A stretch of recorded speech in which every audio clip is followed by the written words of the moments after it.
अधरम मधुरम वदनम मधुरम नयनम मधुरम हसित मधुरम हृदयम मधुरम गमनम मधुरम मधुरादित्ते रखिम मधुरम। हरे कृष्णा। आप सभी को श्री कृष्ण जन्माष्टमी की ढेर सारी शुभकामनाएं। कान्हा जी का आशीर्वाद सदा आप और आपके परिवार जनों पर बना रहे। कृष्ण जन्माष्टमी के दिन मथुरा नगरी में कंस के कारागार में देवकी की 8वीं संतान के रूप में भगवान श्री कृष्ण ने जन्म लिया था। श्री कृष्ण भगवान को भगवान विष्णु का ही अवतार माना जाता है। मान्यता है कि हर साल भाद्रपद माह के कृष्ण पक्ष की अष्टमी तिथि यानी जन्माष्टमी पर भगवान श्री कृष्ण के बाल स्वरूप की पूजा करने पर हर दुख दोष दिता दूर हो जाती है। इस बार श्री कृष्ण जन्माष्टमी 2024 की तिथि को लेकर कंफ्यूज न है तो आज आपको बताते हैं कि आपको व्रत किस दिन रखना है, किस दिन आप जन्माष्टमी मनाएंगे। भादो मास के कृष्ण पक्ष की अष्टमी तिथि प्रारंभ होगी 26 अगस्त सोमवार को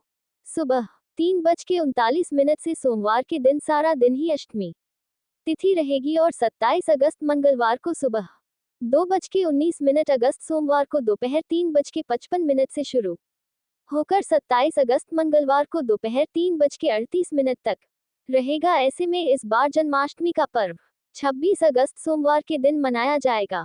जन्माष्टमी के अगले दिन दही हांडी का आयोजन किया जाता है जिसमें दही से भरी मटकी तोड़ी जाती है। 26 अगस्त सोमवार को सूर्योदय होगा सुबह 6:11 पर। सूर्यास्त होगा शाम 6:46 पर। ब्रह्म मुहूर्त सुबह 4:34 से 5:22 तक रहेगा। अभिजीत मुहूर्त दोपहर 12:03 से 12:53 तक रहेगा। अमृतकाल दोपहर 1:36 से 3:09 तक रहेगा। राहुकाल जो कि अशुभ मुहूर्त माना जाता है सुबह 7:30 से 9 बजे तक रहेगा।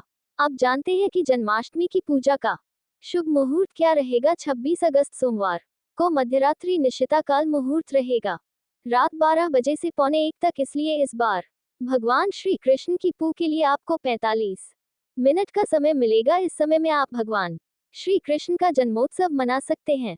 कान्हा जी का जन्म कराकर कान्हा जी को स्नान कराकर उन्हें नए वस्त्र अर्पित किए जाते हैं। नए वस्त्र के अलावा उनका श्रृंगार किया जाता है। भगवान को फलों का भोग लगाया जाता है और इस दिन 56 भोग भी मध्यरात्रि में जन्मोत्सव के बाद लगा सकते हैं। व्रत का पारणा अगले दिन किया जाता है तो 27 अगस्त मंगलवार को सुबह 6:11 से 11 बजे के बीच में आप जन्माष्टमी व्रत का पारणा कर सकते हैं। जन्माष्टमी के दिन भगवान श्री कृष्ण को पंजीरी का भोग लगाने से जीवन में सुख समृद्धि आती है। इस दिन भगवान श्री कृष्ण को विशेष रूप से धने की पंजरी का भोग लगाया जाता है। जन्माष्टमी के दिन सुबह जल्दी उठकर स्नानादि से निवृत्त होने के बाद सभी देवी देवताओं को प्रणाम करके व्रत का संकल्प लिया जाता है। मध्याह्न के समय यानी दोपहर के बाद देवकी जी के लिए प्रस्तुति गृह बनाया जाता है यानी कि एक छोटा सा कमरा तैयार किया जाता है या छोटी सी जगह तैयार की जाती है जहां पर देवकी जी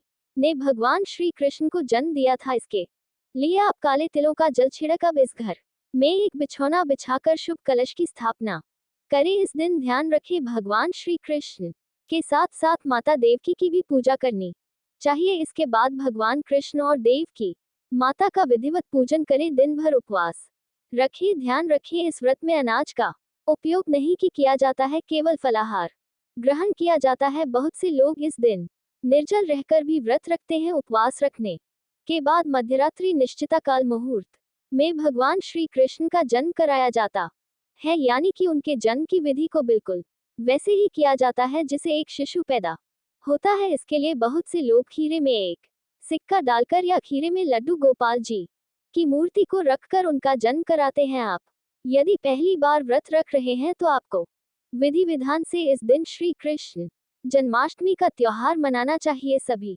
विधियों का सभी नियमों का आपको पालन करना चाहिए, जिसके लिए यदि आप कहेंगे कि शोषों उपचार विधि से आप बहुत ही आसान तरीके से श्री कृष्ण जन्माष्टमी की पूजा कैसे कर सकते हैं तो आप कमेंट बॉक्स में बताइएगा ताकि अगली वीडियो में मैं आपको शिशुपचार विधि भी बता सकूं। मध्यरात्रि में कान्हा जी का जन्म होने के बाद कन्हा जी को स्नान जरूर कराएं। इस दिन पंचामृत से अभिषेक कर सकते हैं और उसके बाद नए और साफ वस्त्र कान्हा जी को अर्पित करने चाहिए। इस दिन कान्हा जी का पूरा श्रृंगार करना चाहिए और उन्हें पालने में झूला चाहिए। ऐसा करने से भगवान श्री कृष्ण की कृपा से सभी मनोकामनाएं पूर्ण हो जाती हैं। भगवान श्री कृष्ण के जन्मोत्सव के बाद भगवान को दूध का मिश्री का माखन का भोग लगाया जाता है, जिसे प्रसाद रूप में सभी लोगों में बांटा जाता है। इस दिन हरे कृष्ण महामंत्र का मन ही मन लगातार जाप करना चाहिए और जी की कथाओं का श्रवण करना चाहिए। व्रत का पारण अगले दिन आप सात्विक भोजन ग्रहण करके कर